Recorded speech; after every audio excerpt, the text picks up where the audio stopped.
What's up, everybody? This is Bobby here with F.O.E.garage. Finally, it's here. We're gonna make this video on how to actually change out some parts. I know my first couple of videos were just a whole bunch of blah blah blah and me showing you some stuff, but today we're actually going to take care of I'm going to show you how to pull the spark plugs and the coils. I'm also going to show you some of the progress I've made with my radiator and stuff like that, and I'm going to show you what it takes to work on a 1991 Acura Legend. Since I can't seem to find any videos, I'm just going to make them myself. Alright, to start off with, here is the engine. Like I said, I'm going to do a little bit of work on the radiator and on the spark plugs and stuff like that. As you can see, I already got started.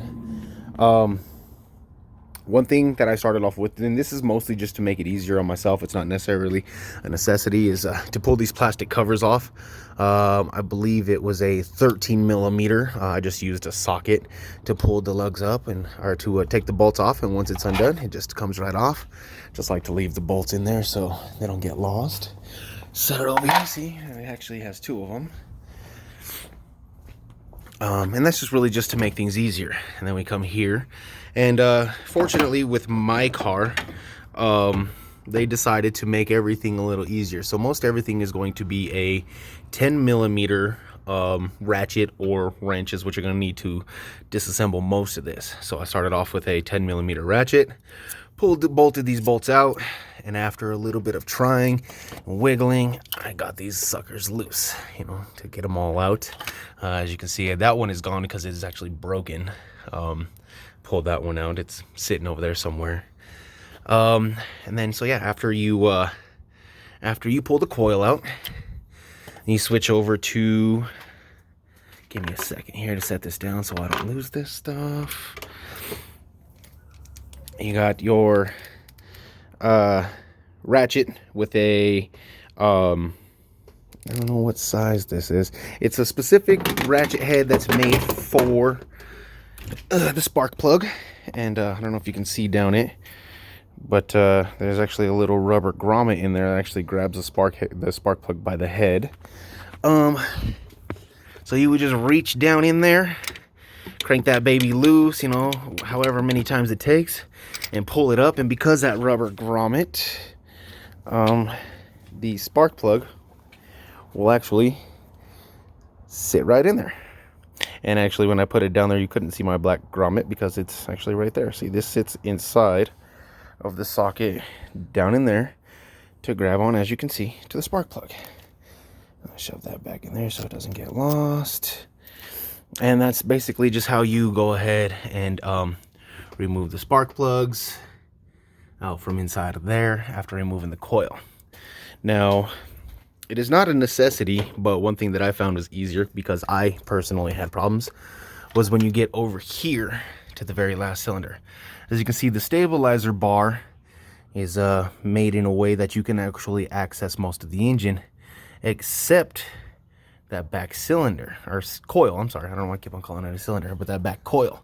And the coil actually gets blocked. So unfortunately, it wasn't until I was able to ready to pull that one out that I noticed that I had to release my stable bar. So, there's a bolt there, there's a bolt there, and then two at each end, and it comes right off, as you can see. Just, the stabilizer bar set over there, which is something I had to do in order to remove this very last coil. Now, also, before you can just pull the coils off, you have to make sure you disconnect the little electric clips, which actually sends the electricity through the coil into the spark plug to ignite the gas.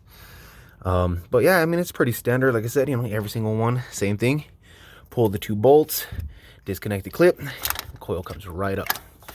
It's pretty self-explanatory. Another piece that I actually had to remove too, just to get out of my way mostly, was just the little line with the PVC valve. It just pops right out. Lift it up or whatever, slide it out of your way so you can get the coils out of there. The next thing that I had to do, excuse me for a moment. Next thing I had to do was my radiator. So I pulled the bolt that goes here, that actually holds my little I'm not 100% sure. If anybody knows, let me know in the comments exactly what this is. Pretty sure it's some sort of like just expansion chamber or something. It links directly to my air intake hose, which is, as you can see, damaged. So taking donations, just playing. Connects to my my throttle body. So first I had to disconnect that here to move all this out of my way. Clamp here. There's this metal clamp there. Mine particularly has some little clips. I don't know if everybody's does. There's one clip here in the back, and this just pops right off. As you can see, there is my air intake tube.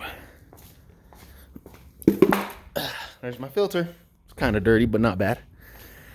So once that was all out of the way, I was able to get down here, disconnect. That is the thermometer sensor. This here is the actual electrical and command sensor thingy. I don't know exactly what the name of it is. I'm just learning, so if anybody knows the exact name of this part that plugs in and sends the commands, let me know. This here is where my lower radiator hose connects. Up here, as you can see, is my upper radiator hose. So easy way to take that off. These here, also 10 millimeter, just like everything else. You unbolt these here. They pop right off. You disconnect this, you disconnect this, disconnect this. You also can't forget, like with my car particularly, has the transmission lines. Let's see if I can get in there and show you. This here is where my transmission lines connect to my radiator, so they can also be cooled. I have one here, and one that's not disconnected, that is right here. Then, just so you know, down right there, that's the plug to drain the fluids.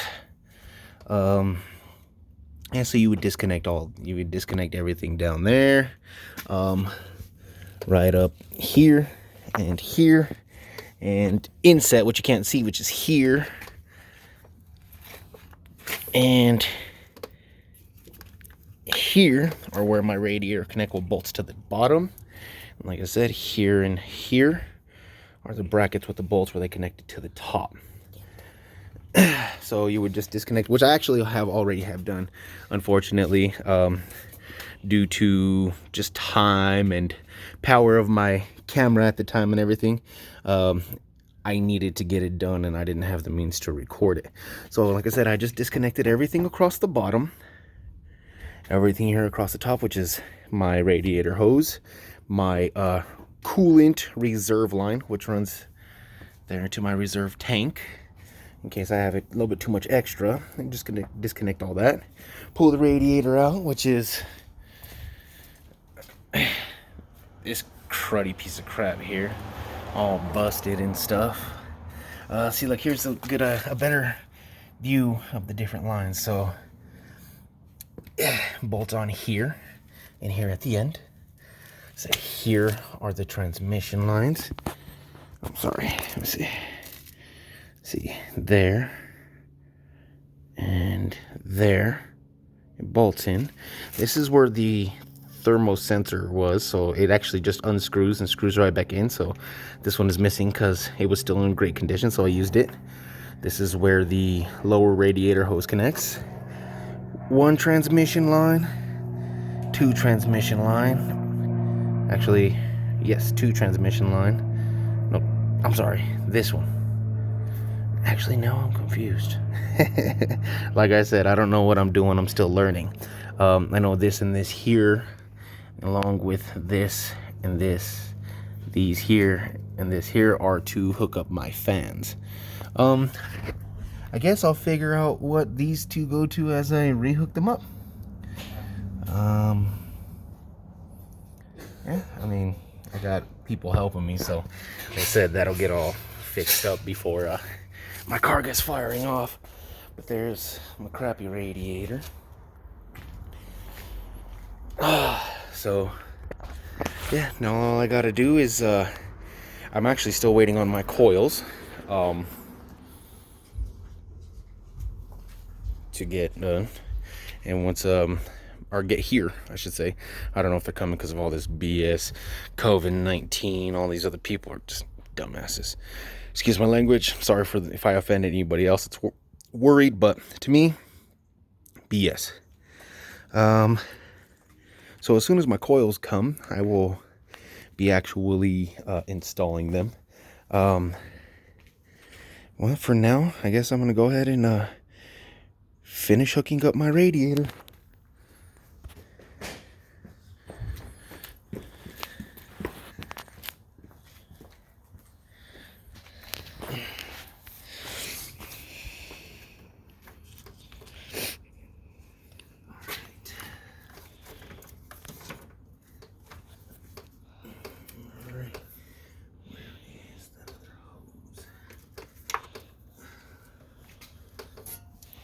See, as you can see, here's the radiator hose, or the transmission line hose.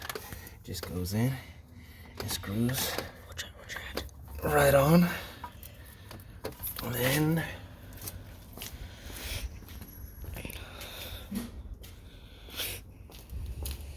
my personal favorite tool, the channel locks. One of my favorite tools to use.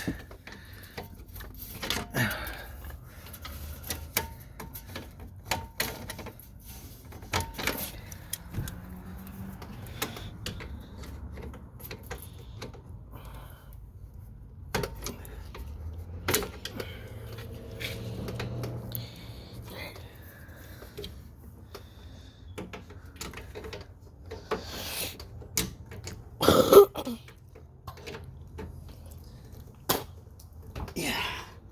Sorry guys, I'm a little bit novice with some tools, but I figure it out. I don't know if that's gonna go on there anymore.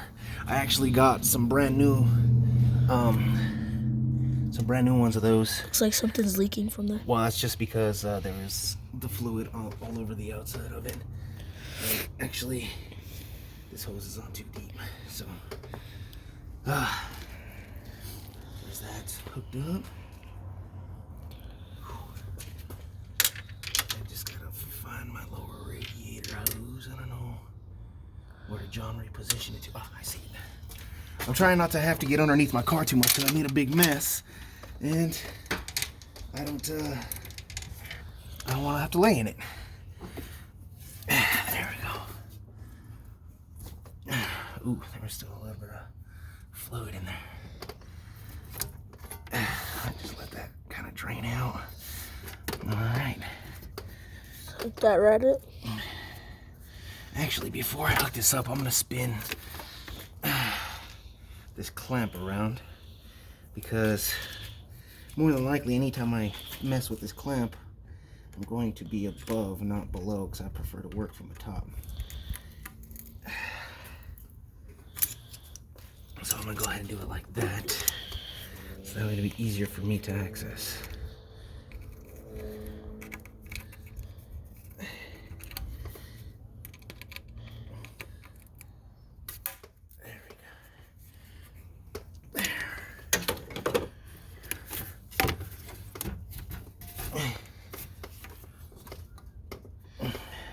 So you just slide it right on there? Yeah. I'll slide right on.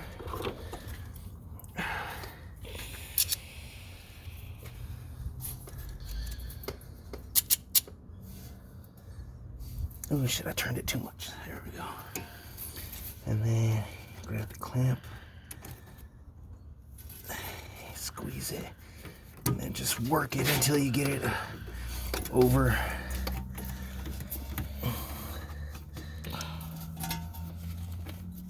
I think I might have opened up my channel locks too big. Let me go to the side. There we go.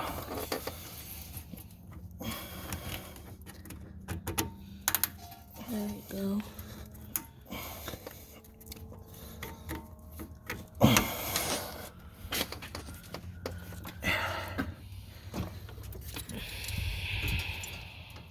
Get it from this side.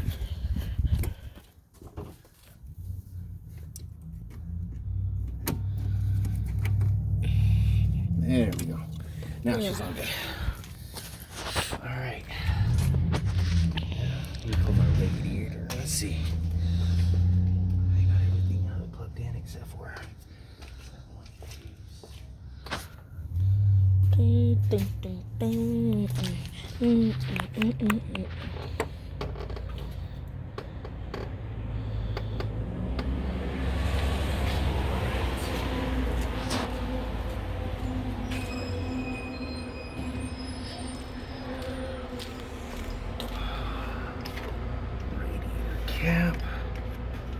Oh shit. Oh shit. What's wrong? What happened? This radiator cap doesn't fit. I need a much smaller one. Oh. Alright.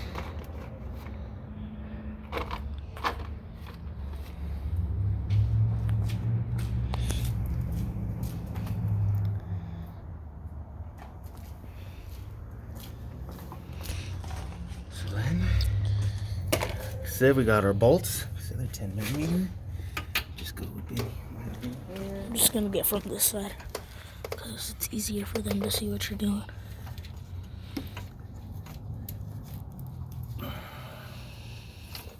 And one bolt goes there.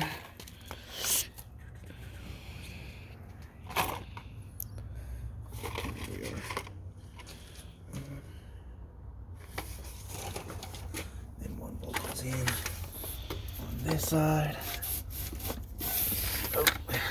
It's a little bit harder to work on this side because you got the battery and all this other crap over here.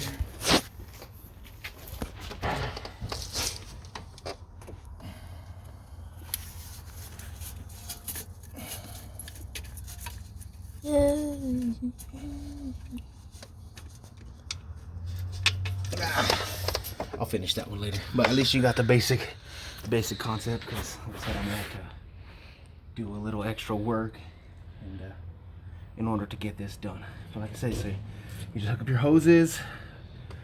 You hook up a radiator hose, thermal sensor.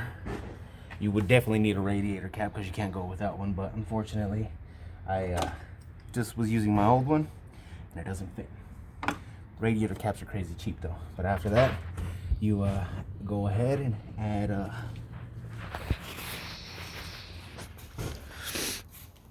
calls for 2 gallons normally. Usually, you know, maybe 2 gallons, maybe 1 3/4.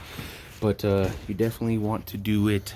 You don't want to do full antifreeze. You always want it pre-diluted because they say that full strength can wear through and eat your radiator. If anybody finds out that that's true or not, if anybody has any opinions and stuff, I would love to hear it, because like I said, I only know what I'm told. I don't actually know. So if you guys know, you know, maybe full strength works better on a high mileage car or on an older car, maybe diluted a little more might work better. Any advice, any comments, just go ahead and leave them down below, and they definitely will be read. I said super easy, nothing really too hard. Mostly just disconnecting and connecting stuff, you know. It seems like it's really hard, but it's really not. So yeah, I mean, sorry if this video wasn't as instructive as you want it to be, or anything like that. Like I said, I'm just learning. These are just videos of my quest on my way to learning. But you know, it's sorry about that. Once again, bad cameraing on my part. But yeah, so like I said, super easy. Remove the plastic coverings, remove all the bolts, remove the stabilizer bar, and everything just pops right out. I didn't have to do anything special to get these out except for wiggle and use a little bit of elbow grease, but other than that, came out real easy. Like I said, in order to do the radiator, for my car in particular, you have to start by removing the air intake, brackets, everything across the bottom there, except for, of course, see the little white thing, that's the plug to drain the fluid. You don't need to take that off. And then the hardest part is really getting it to bolt back on. As you can see, I must have not have got that one all the way because it's still slightly leaking. But I was hoping to not have to get underneath my car, because while draining some of the other fluids and moving my oil pan, I made a huge mess, and I don't want to lay in it. Like I said, super easy. And now the next video will more than likely be replacing my air intake filter, because I mean, first of all, I gotta find one, but as you can see, it's all taped up here, which it was like that when I bought the car, so I'm not exactly 100% sure how bad that is. But the reason why I'm gonna go ahead and change it, what I noticed was that massive crack there, and this crack here, you know, so that's all pretty bad. So this whole edge and this whole thing needs to be replaced. Like I said, if anybody knows what this little chamber is here at the end of my exhaust, because it doesn't really seem to do much except for recirculate air, let me know what that's for. You know, that'll help me learn, help me, you know, give me some advice.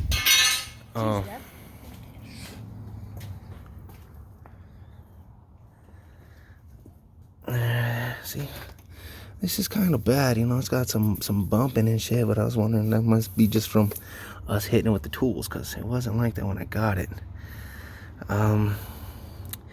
Yeah, so far this is my progress. Like I said, we got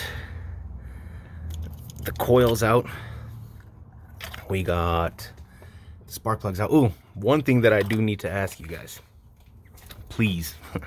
So like I said, this one here was broken, and you can't really see in there too well, but the coil actually broke in there and I cannot get it out.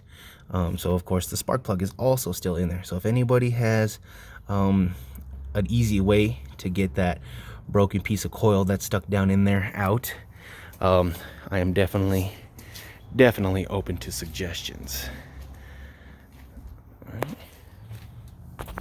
All right, everybody, that's my video. Like I said, sorry if it's not as informative as you wanted it to be. I myself is still learning not only the car part, but also the whole YouTuber part. You know, things will get better as time goes. I will definitely keep you guys posted once we get this all running and going. We'll start her up and see how she goes. Thank you guys very much, and have a good day.